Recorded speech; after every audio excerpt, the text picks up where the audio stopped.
Hey there, it is Colin, and in this video, I am going to explain how to maximize your click-through rate for your Google Ads. So this is particularly focused on service businesses, and it will work for pretty much any business, including plumbing, roofing, pressure cleaning, or anything with a similar business model. Now, just a little bit about me. I run a local growth group. We set up and manage Google Ads funnels for local service businesses, and we've successfully added 10 to 50K plus in consistent monthly revenue for said clients. That's just to say we know a thing or two about this stuff.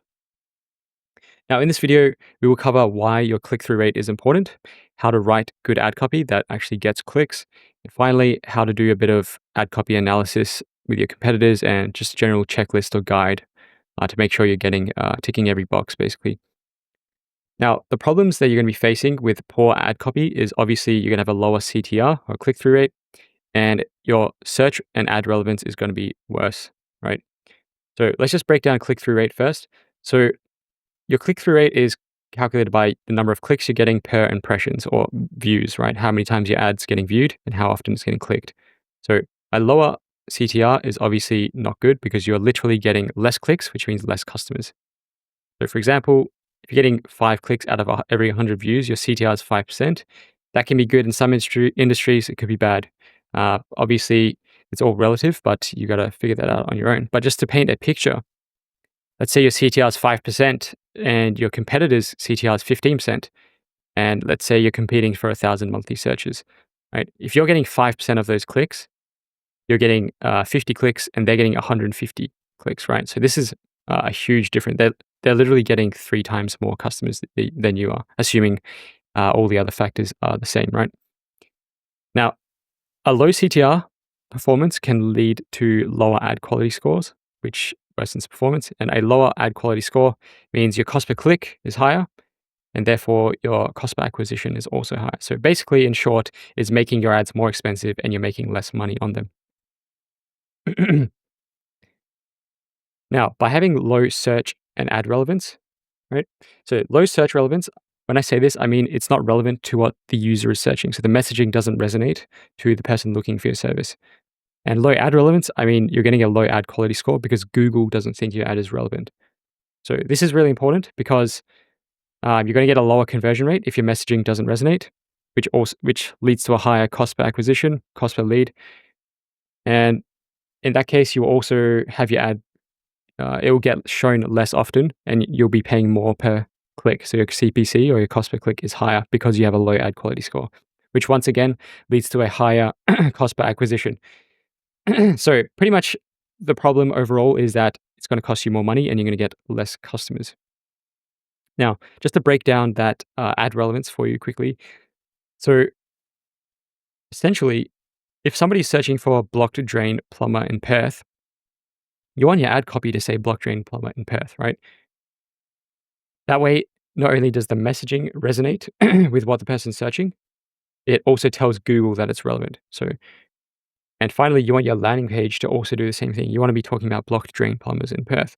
This way, you have high ad relevance and you're going to maximize your ad score. You're going to get more impressions and you're going to lower cost per click. So that's just to demonstrate what a good high relevance looks like, right? That's what you really want in your ad groups.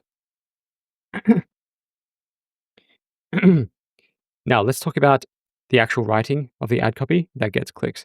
So on the right, this is not my ad, but this is just an example of what the ad looks like. And today we're going to be focusing on the headline and the description of your ad. So just so you know what an ad looks like if you don't already.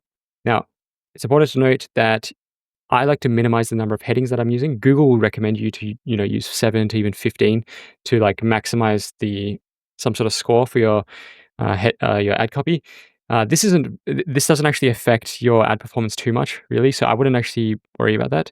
The reason I like to only have 3 to 5 headings is that so that there isn't many variations. So if you have like 10 different headings, think about how many combinations Google is going to spit out and how many different combinations are going to have to be tested, which means you're going to need thousands and thousands of clicks to get true data about the performance of each heading. That's why I like to keep it to 3 to 5, so I know exactly which headings are working and which ones aren't. And if you want to test them, you should just A/B test them, right? And just as a note, if you don't know already, Headings can only have 30 characters, so it's important to make the best of them. Descriptions can only have 90 characters. And for the same reason, I only have 2 to 3 descriptions because you can only see up to 2 descriptions at a time on the ad. You can only see 3 headings at a time at a time in your ad, right? So this just makes things easier to test and track, right? Otherwise, especially on a lower budget, it will take for a very long time to see clear data trends and results based on the headings and descriptions, right? That's why you want to have a very few. Now, this is what I like to do for each heading.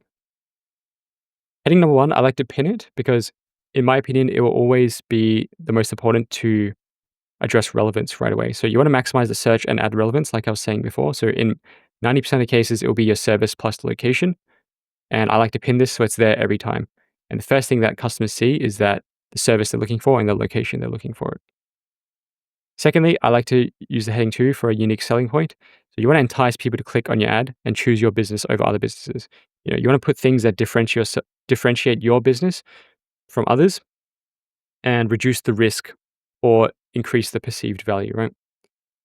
For heading 3, I like to boost my authority or credibility. So in essence, it should be why you should be trusted. So things like social proof, your experience, any policies that make you trustworthy or reliable, basically.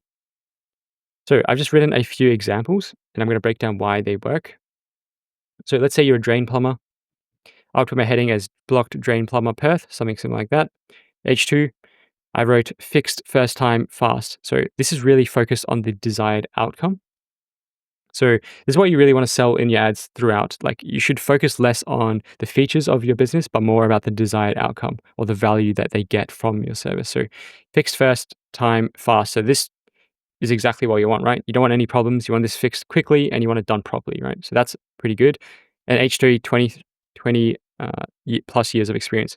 This speaks for itself. If someone's done this for 20 years, they must be pretty good, right? So this backs your credibility with experience. Now we have emergency roof repairs.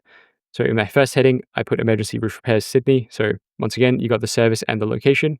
H2, they're within the hour. So with emergency services, time is super valuable, right? So there's a lot of urgency in these services. So you want to focus on the value of that, right? So basically by saying you'll be there within the hour, that's I've seen a lot of people not putting this in there. That really puts you above other competitors because I'm going to choose the person that is telling me they'll be here within an hour. That's really valuable to me, especially if there's like literal water leaking through my ceiling as we speak, right? So that's really important. And finally, I wrote fully insured and 5-star rated. Obviously, with insurance, you can rely on them to, if anything goes wrong, you'll be fine. And they're 5-star rated, so people think they're good, right? So there's a pretty obvious ones, but this improves the perception of your business pretty much. And finally, I have a civil law firm example. We don't really do law firms, but I just thought I'd put this in there because it's a great example in my opinion. So heading 1, civil dispute lawyers, Texas. So obviously you have the location and service. So that's very relevant and clear right from the get-go.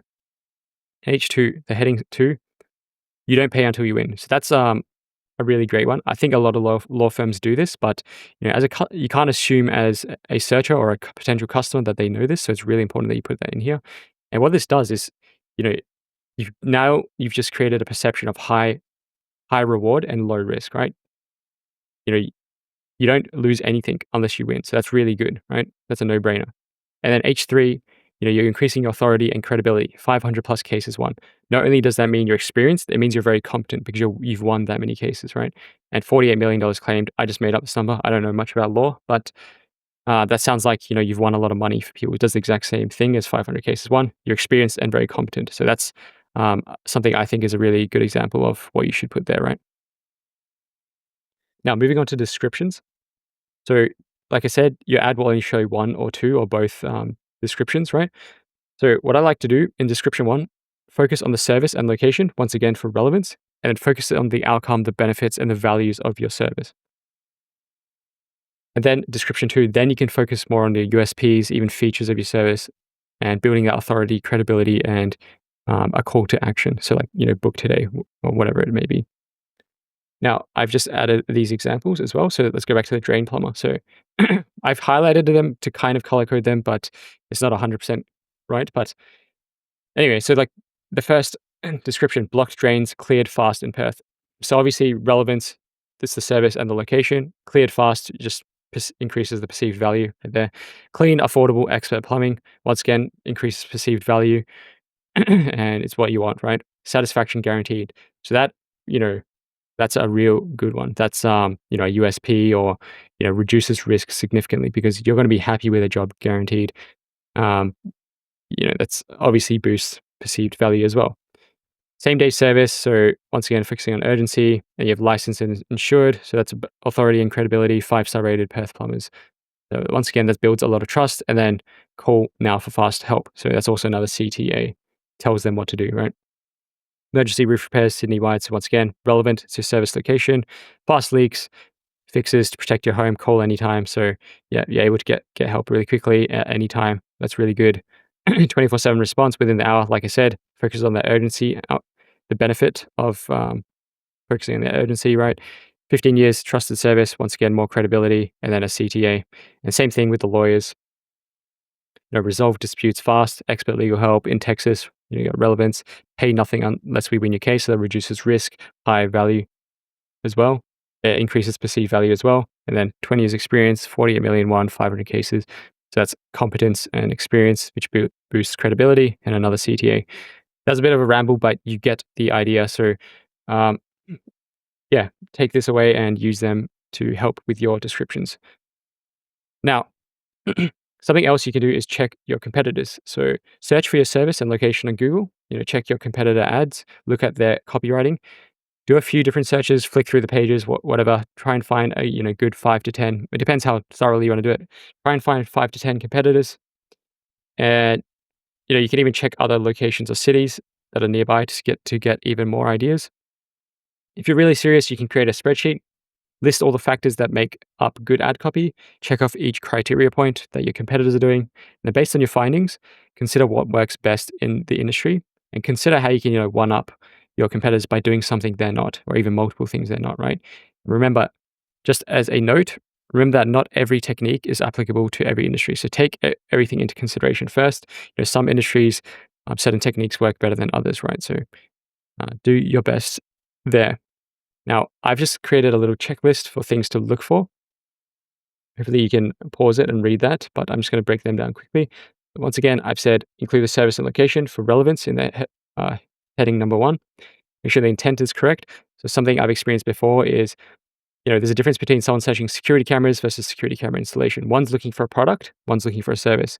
So you're going to be wasting ad spend by having the wrong intent right there. So make sure you get that right.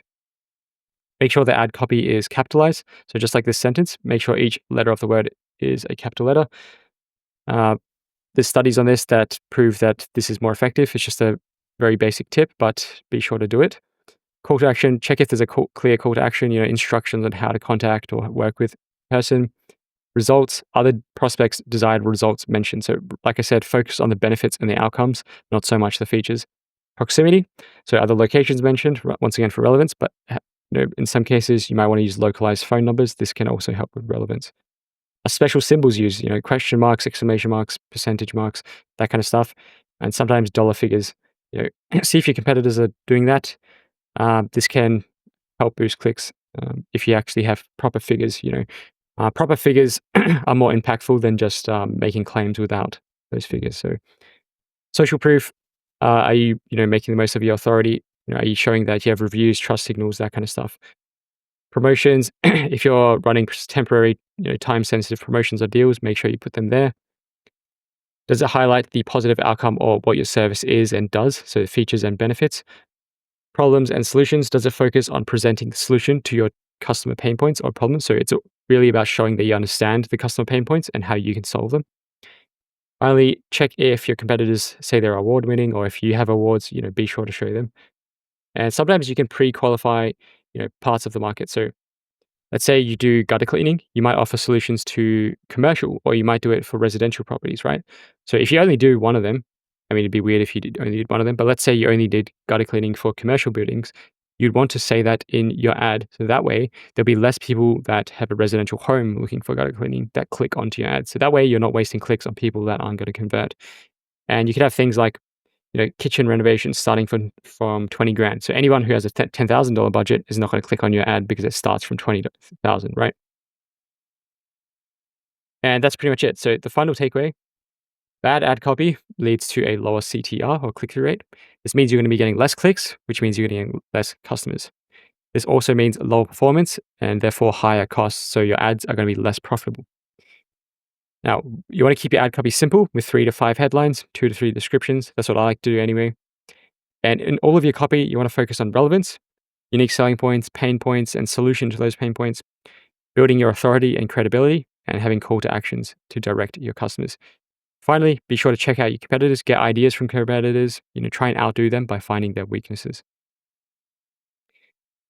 Now, I'm sure that was a bit of a mouthful, but thank you for watching. If you want help setting up a Google Ads funnel for your service business, feel free to book a call down below in the description. Make sure you subscribe and like the video because I'll be breaking down lead gen with the Google Ads in great detail so you can build and implement all of this stuff yourself. And finally, if you want a more in-depth guide, feel free to download the free guides I have in the description. They'll be constantly updated and more guides will be added on the way. So I thank you for watching this video and I hope to see you in the next one.